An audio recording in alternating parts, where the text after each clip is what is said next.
Well, developing news tonight, a joint investigation between San Francisco police and federal authorities has led to a major drug bust, taking more than a dozen pounds of illegal drugs off Bay Area streets. Officials also seized 12.5 pounds of fentanyl, plus 3 firearms and 2 high-capacity magazines. The suspects are accused of fueling a large distribution network in the city's Tenderloin neighborhood.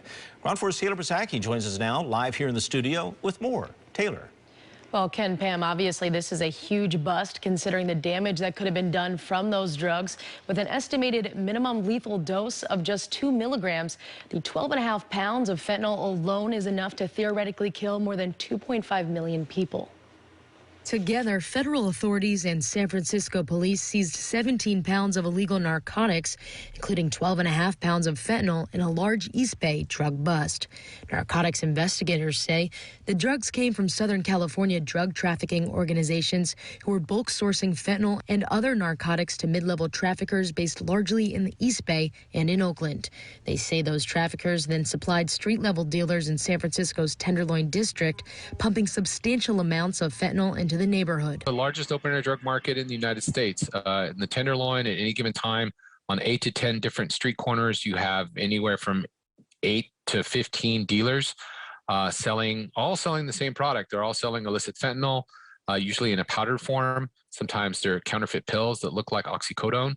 They're also selling methamphetamine, crack cocaine, and powdered cocaine as well. Former addict and now recovery advocate Tom Wolf knows the opioid and drug epidemic all too well, especially here in San Francisco. He was once homeless on these streets, addicted to fentanyl and heroin, but got clean 3 years ago.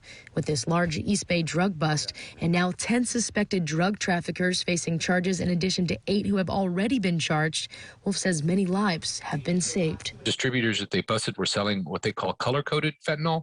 So it's fentanyl that was coming in different colors, green, red, pink, as a way to denote who it was coming from and sometimes to denote the strength of the actual product. And that's a product that's been widely circulated in the Tenderloin. So, but more importantly, that's 12.5 pounds of fentanyl that's not going to reach the streets. And that's 12.5 pounds of fentanyl that's not going to contribute to more overdose deaths in the city. SFPD says 12.5 pounds or 5.7 kilograms of fentanyl is enough to theoretically kill 2.85 million people, with just a small dosage of about 2 milligrams considered a lethal dose.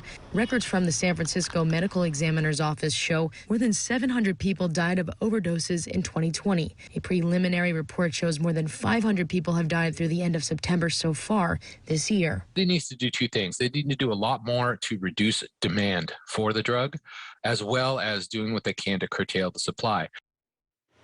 Now, this drug bust was a result of a years-long investigation. The charges specifically related to the fentanyl seizure were made in 2 complaints, both filed last week and unsealed just hours ago. One of the complaints describes a conspiracy allegedly run by 2 brothers, one in Alameda and the other in Berkeley, while the second complaint is centered around a second organization allegedly headed by a man in Oakland. I'm Taylor Bisacky reporting. Ken, Pam, back to you.